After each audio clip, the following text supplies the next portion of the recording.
Love this podcast? Support it and sponsor today. Simply head to ozcastnetwork.com for details.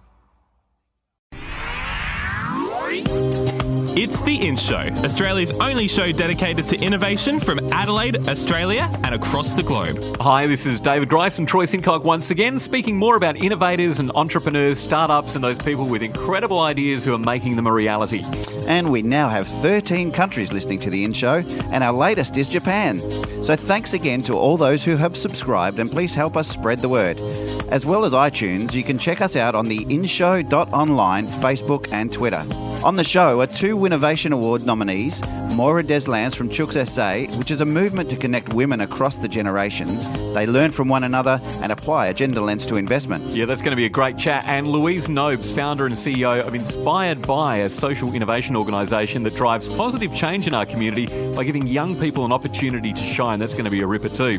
But now here's Claire with more in news, including a story about a religious organisation who, would you believe, have developed an AI god. What else have you got for us, Claire? Thanks a lot, guys. Today, I've got some interesting stories about visual impairment, air travel, and God. In the US, a company's developing a device that can help the visually impaired to see again. Around 285 million people around the world have visual impairments, yet there's very few reliable and easy-to-use innovations that help blind people see or read. Now, it seems technology is finally catching up. The Royal National Institute of Blind People is calling it a tremendous liberation. Aira is one company that is trying to make life easier for the visually impaired. They've created a headset with a built-in camera that can connect to a mobile app. The device then beams the images to a remote call centre where a human virtual assistant can use them to provide vocal instructions to the user. This means that the assistant can help the user navigate, interact with other people or find things. With the help of Aira's technology and a human guide, Eric Manser, who is legally blind, ran the entire Boston Marathon, which is about 42 kilometres long. Microsoft has also created an app that uses a smartphone's camera and the power of AI to describe objects and people, as well as read out text. It's amazing to see how technology can be used to make life easier for people. Two companies have joined forces to make further developments to the aerospace industry. Commercial giant Airbus, which manufactures aircraft, has teamed up with investment startup Hacks, which is known as the world's first and largest hardware accelerator. The two businesses have created a 4-month accelerator program in China, which will focus on urban air mobility.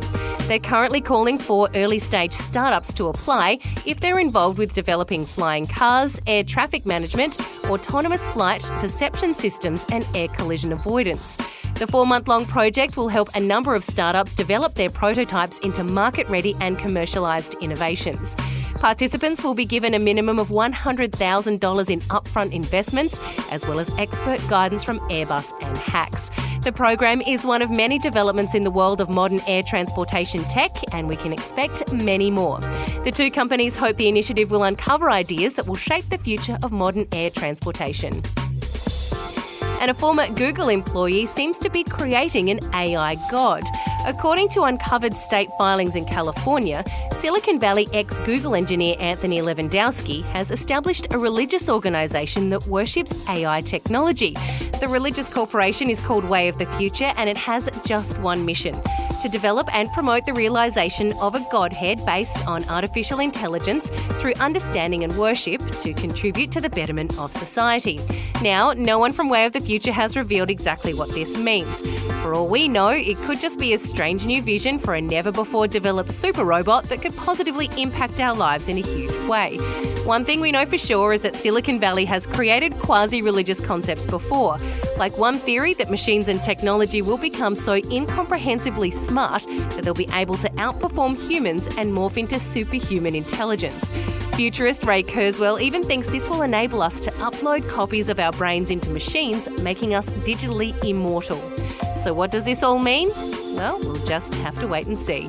And that's what's in news this week. Thanks, Claire. An AI god, David. What do you think of that? Oh, goodness me. I mean, I'm a little bit bamboozled by it, to be honest. Just think about all of the things that are going on for religious organisations right now, and I think the relevance of the church is something that is becoming more and more of an issue across the board. So something like this could just completely throw another spanner in the works. It depends on your perspective, I suppose, doesn't it? Like the fact of just, creating a god from scratch is quite remarkable. But when you take a look at, all these enormous ministries that exist around the world and their embrace of technology and how many people they're getting to on a sort of weekly basis, the YouTube channels that you see, there's so much content out there. I suppose it was just a matter of time before someone just invented a god because they could. As long as it's a good god. I suppose we'll just have to wait and see. David Grice and Troy Sincock talking innovation on The In Show. You can check us out at theinshow.online Facebook and follow The In Show on Twitter as well. Up next, Moira Deslandes from Chooks SA talks about the movement she's created to connect women across the generations and build a community which promotes investment. It's all about innovation. The In Show. Adelaide is starting to be recognised as a smart city, nationally and globally. The City of Churches is rapidly gaining a reputation as the city for innovation. Smart city innovation is becoming a big part of our future. The Adelaide Smart City Studio is supporting people that are creating new smart city products and services for global markets. What we've taken for granted is now being embraced by residents and visitors alike. Adelaide Smart City Studio, creating opportunities. Hi, I'm Will Townlend from Vox on Photonics, and you're listening to Troy and David on The In Show. It's David Grice and Troy Sincock, and if you've missed an episode, make sure you subscribe to the In Show podcast on iTunes. In the next 10 minutes, we catch up with Louise Nobes, founder and CEO of Inspired By, who's doing great things in innovation and getting young people jobs. The In Show. Moira Deslandes is a Winnovation Awards nominee celebrating women in innovation, and she joins us from Chooks SA, a movement to connect women across the generations, learn from one another and apply a gender lens to investment. So what was your motivation for creating this initiative, Moira? I became motivated because a number of young women in particular were telling me they were facing quite a bit of sexism and just the silly jokes about women in business. And I just said to them, oh, well, you better fix that up. And they said, actually, no, we'd like you to help us with that. So I said, oh, I thought I'd had my turn. I'm hardly a chick, I'm more of a chook. And so I thought, well, all right, let's see if their concerns are founded. And then the more research I did, the more concerned I actually got. I was absolutely astounded how poor things were in the startup world and particularly, but also in social enterprises. And then at the same time, all sorts of things started coming out, like almost at the exact moment I was doing my research, Uber started to get in trouble. We just heard a couple of weeks ago Google's class action against women, all the stuff happening in Silicon Valley. And, lo and behold, people are now switching onto the issue. So I just think it was timing as much as anything that I felt was really important. I've always had a long history of being involved in gender issues, but I wouldn't have thought it was my thing. I really got into it in the early days as a social worker around things like child protection and domestic violence. So I've always been conscious that women have had a bit of a tougher run often in our institutions, but also in the way the systems work.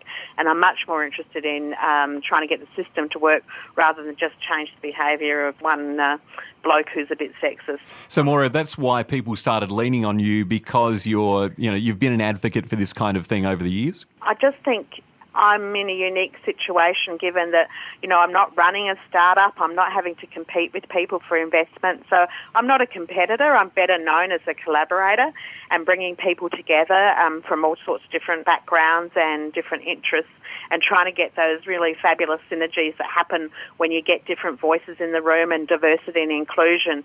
So I think that's why I started noticing people talking to me about it, because they thought it's not just one thing that's a problem. We've actually got an ecosystem problem here that needs more of a systems thinking around it to solve it.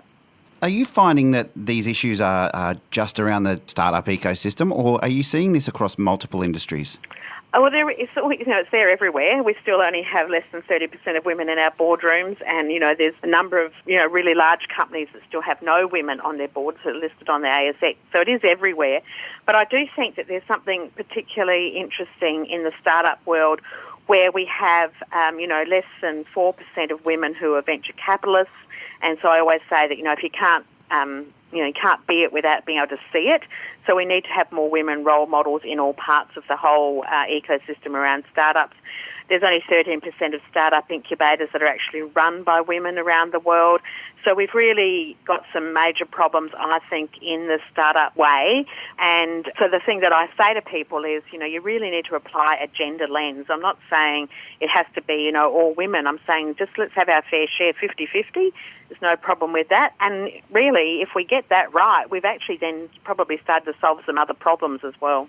So when you discovered this problem existed and people were coming to you looking for answers, how did you begin to pull Chooks SA together? So on my lounge, my red lounge on a Sunday night, just sitting back with my feet up, I thought, well, maybe there's a few other people who'd be interested in this. I'll just start a little Facebook group with a few friends and see if they've got any other friends that might be interested as well. And so I just did that for a month or so just to get a bit of a reading on what sort of issues might be out there. And then we launched in May, and I thought it'd be really good if we could have 100 members in the Facebook group by May, and we did. I think we had 103 that night. And we're knocking on the door of 800 people now, and it's a closed Facebook group, so it is building on the concept of systems theory as well, that friends invite friends. Everything's about relationships. And we know that if you're trying to build a movement and trying to build collaboration, that's what you need to do. It can't be a free-for-all. It really needs to be connecting and deepening those connections and building the trust. And I think that's one of the problems that in the startup world has got, is that women have felt excluded. Their ways of working haven't often been reflected in the way that a very masculine approach to, gung-ho, let's get out there, let's pitch, rather than taking things in a way that understands the networking nature of how ideas and decisions actually get made.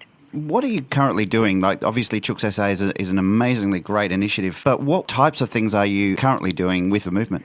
So it's very much a self-organised process. Obviously, one of the very big things that's happening is just providing information and connecting people to one another, and that happens very organically. Someone says, I'm looking for a developer, or I'm looking for someone with some policy knowledge, or I need some help to apply for a grant. The community itself finds each other, which is happening.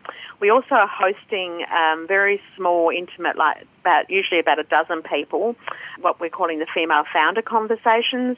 They're being hosted once a month, and so we've been doing those since June, and we've got people booked up through till February next year, so if anyone is out there who wants to host that conversation, they're very welcome. And in those places, women are sharing what their founder story is. They're also sharing a little bit about what has been working for them and what hasn't been working for them, and finding other people in those conversations that they can actually collaborate with. And there's been some amazing things happening already from that. We had our very first one. There's 2 or 3 collaborations that have happened as a direct result of people meeting each other that day. So that's a really good strategy. The other thing we're doing is open to invitations to come and talk. So we've spoken at Flinders Uni in their gender consortium about the facts and figures around it and what policy implications that might be. I recently spoke at an event that was hosted by the IPA, which is the Public Sector Association, and the Don Dunstan Foundation on what are the challenges that we might want to face as we move to a purpose economy, in which we would want to see more women and people of diversity in the mix. And we hosted an event just last week as part of Open State called Strut Your Stuff. So women came together for a walk, and we, walk the talk, and we make the path by walking it. So we gathered at the Central Market and then did a little walk from the courts through to the financial district, and then we're hosted at Parliament House, because South Australia has been such an amazing place for firsts for women. We were the second place in the world for women to get the vote, the first place in the world for women to be able to stand for Parliament, and first woman judge, first woman police officer. We could go on and on and on. So I say, why not we be the first place in the world for 50-50 investment for women founders in startups and social enterprises as well. Tell me, what's the difference between empowering women and then being in a position where men listen, men of influence get what you're standing for? Well, I think what happens is the results speak for themselves, and then blokes start knocking on your door. So we know that if you invest in a women's business, particularly in startups, that you're more likely to have a better return on investment. So last year there was some really great research done by TechCrunch, and they showed that women-led tech startups have a 35% higher return on investment when venture-backed and generate 12% higher revenues than male startups. So if you're interested in making money and you're a VC and you're a bloke, I think those results speak for themselves, and I think that will bring people to the table. The other thing that happens is that every man I know has got a mum or a sister or a niece or a cousin or a wife, a really dear friend, and they want the best for the women that they love. And so I don't find a lot of resistance from men, which is why I'm wanting to see, but they too don't know what to do. So StartMate, which is an Australian incubator, are trying to resolve that issue. Yesterday I was reading a blog from Brad Feld from Techstars. It was one of his top issues in his latest blog. So I know that men want to do something about it. What they're not doing is understanding the ecosystem that exists and the systemic problems that are there. Just having more women coding is not going to make a difference to the problem. Having more women CEOs is not going to be enough on its own. It is genuinely needs a whole lot range of different factors to happen, and that's why it needs to be a movement actually saying we're all on board and we all want these changes. We all want a more inclusive and more diverse ecosystem, and we all have a part to play. This is really fascinating, and I absolutely am, and like Troy, totally inspired by what you're talking about, Moira. I'm really curious as to what else you do. Like, is this something that is a full-time thing for you, or do you do other things? Well, right, that's a great question. It's kind of, I said to, in my talk last week with the Dunstan Foundation, I am like a lovesick teenager. I am so in love with this problem. I can't stop doing things about it. Everywhere I go, I see a little opportunity or a little issue that I think, with a little tweak here and a little tweak there, we could make that happen. And so I'm a bit out of control, I've got to say, in relation to Chooks. I do have my own consulting business, and I'm only as a facilitator and in public engagement. I've had a long career. I started off as a social worker, and I've also had a career in public policy, both in the government sector, but primarily in the not-for-profit sector. And so I've got a broad range of experience, and I think of myself as having worked from the kitchen table through to the cabinet table. I started off life as a direct service social worker, and I have been a chief of staff in government. So that gives me a unique perspective, I guess, on what happens in everyday people's homes, but also what needs to happen in terms of policy levers and public investment. I'm a non-executive board director of a medium-sized international company based here in Adelaide, Scope Global, and so I'm very fortunate to have a lot of tools and levers at my fingertips to help me think about these problems and see how we might be able to solve them together. Well, Moira, you've been an absolute inspiration. Thanks so much for chatting to us on the In Show, and you can check out Chooks SA online. You certainly can. Just go to the website, Chooks SA, and if you do, and follow us on Twitter. Love to have your conversation there. And if you do want to join the Facebook group, just sign up, and I'm bound to approve you, especially if you answer your question, where did you hear about this? You can say you heard it on this show. Good on you, Moira. Thanks so much for the chat, and best of luck in the future. Thanks, guys. See you later. It's David Grice and Troy Sincock, and next we speak to Louise Nobes, founder and CEO of Inspired By, a social innovation organisation that drives positive change for our young people.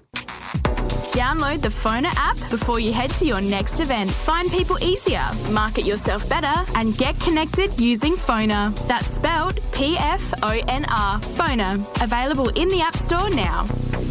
Hi, I'm May Marlin from Sky and Space Global, and you're listening to The In Show. Now we're joined by Louise Nobes, founder and CEO of Inspired By, a social innovation organisation that drives positive change in our community by giving young people opportunities to shine. Thanks for joining us, Louise. You're very welcome. What was the inspiration for this concept? Well, I absolutely love it. A couple of years ago, I really just thought that I've been a social worker for 15 years, and during that time, we've done amazing things in the community, but every time I kept thinking that our young people are just as disengaged from education and they're just as unemployed. So I really felt that there was a new way in which we had to engage young people and say, you know what, you can be just as great as any other young person. Let's look at new innovative ways to pull you out of poverty into new levels of education and ultimately into employment.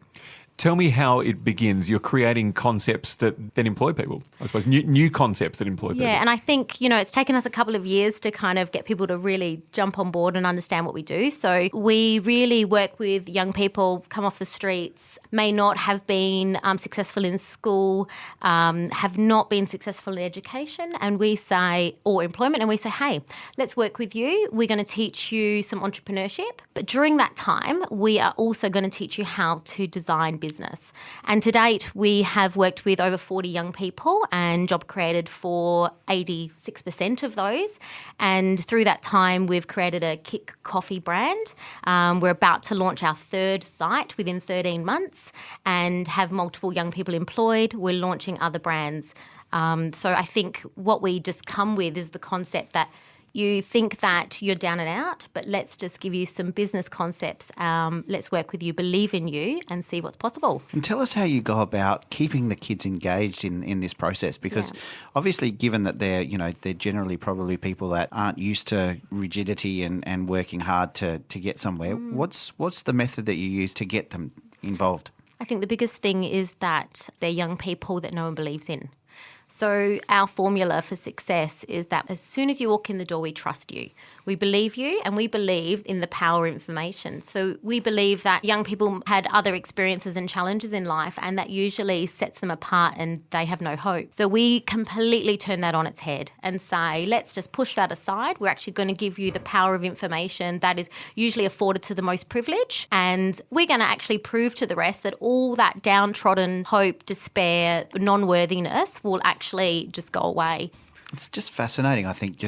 Giving kids the opportunity to just explore an idea and go with it is just fantastic. Yeah.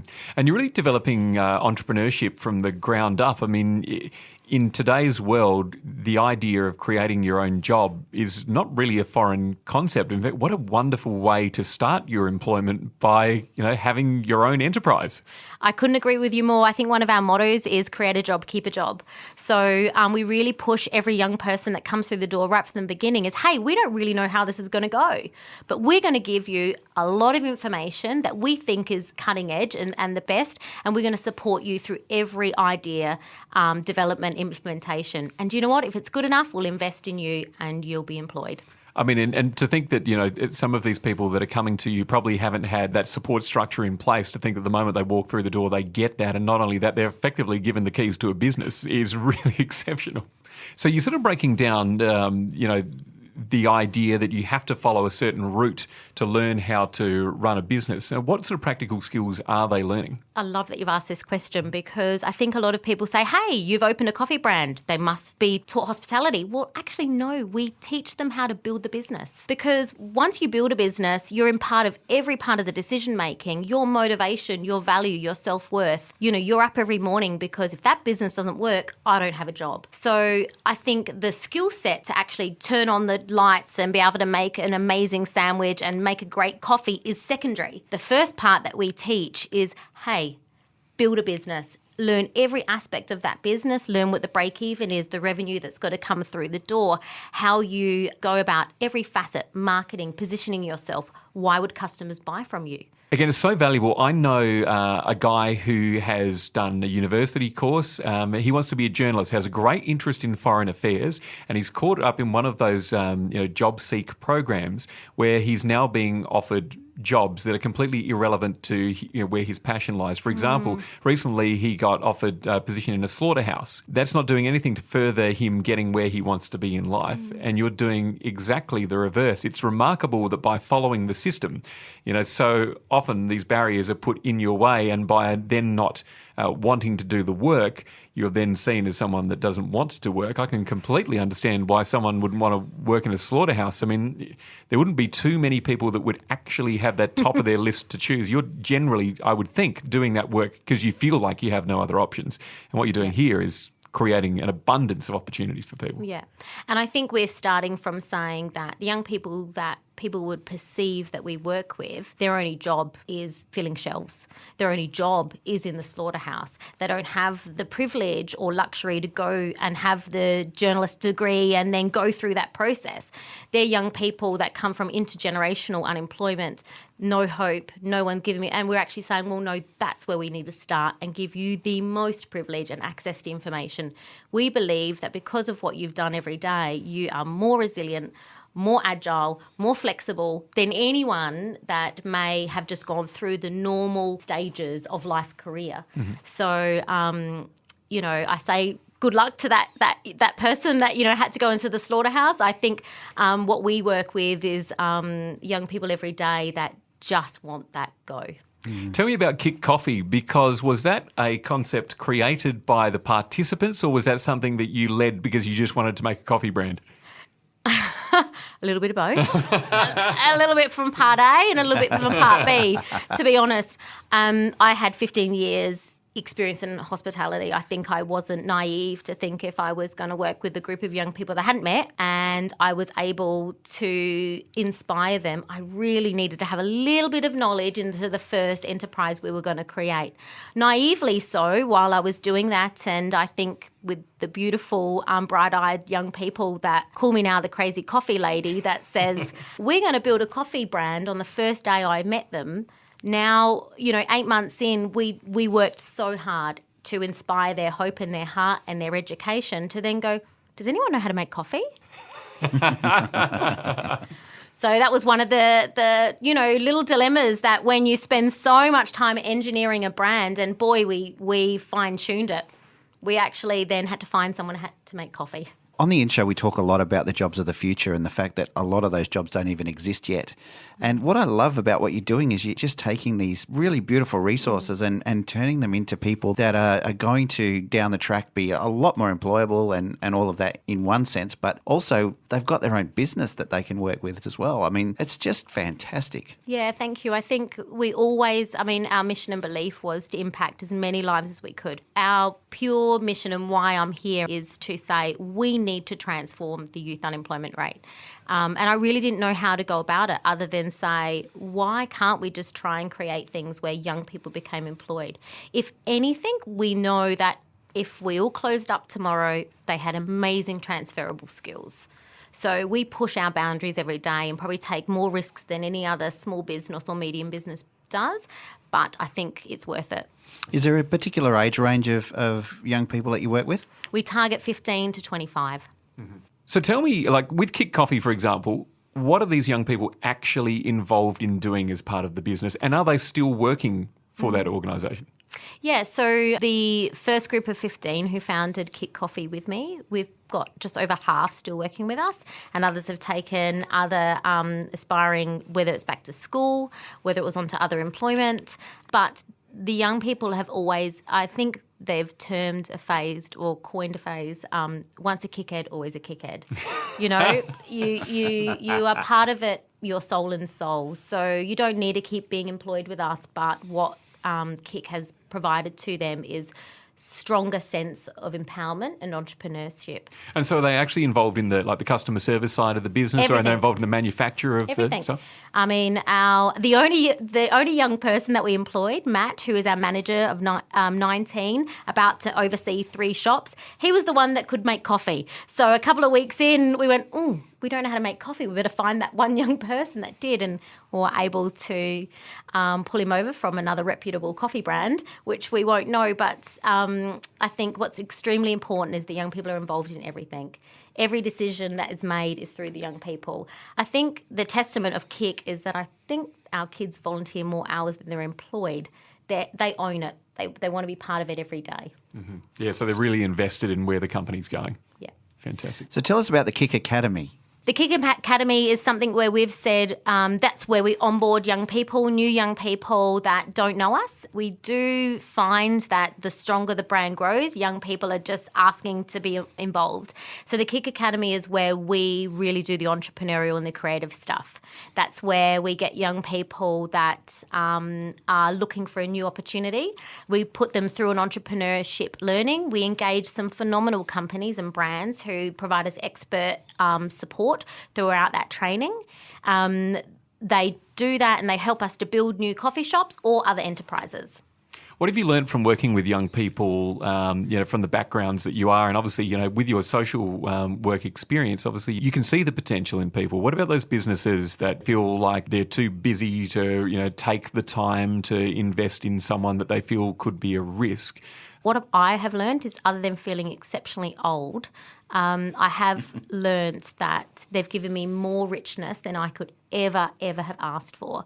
If I actually look at young people that have travelled the journey of Kick Coffee versus some phenomenal young people, that if they walked through any other door, maybe people would not have given them a second chance, but they've actually carved their own job.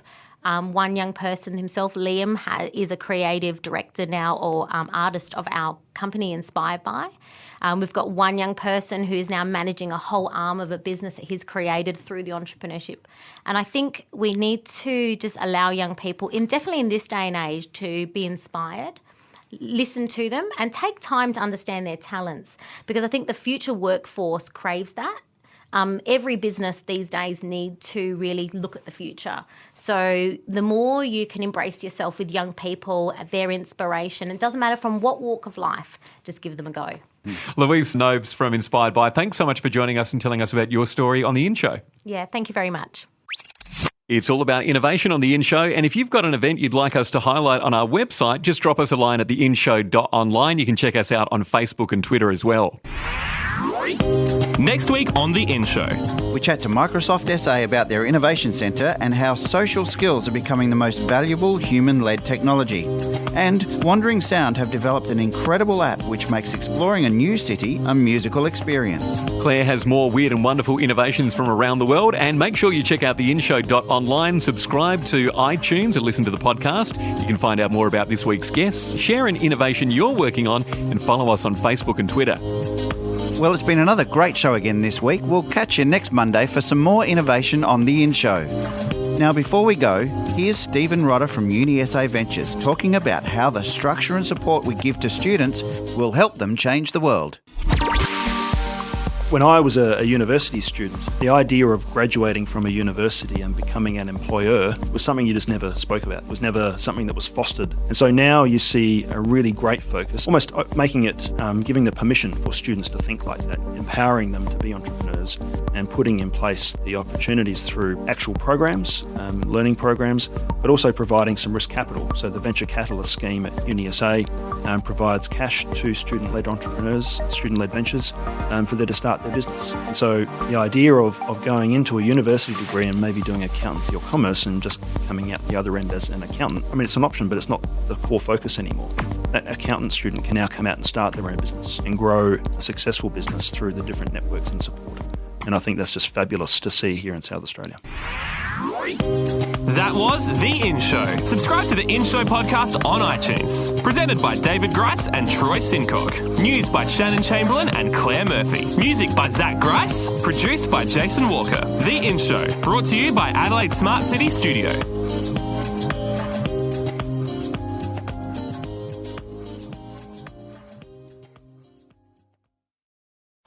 Love this podcast? Support it and sponsor today. Simply head to AuscastNetwork.com for details.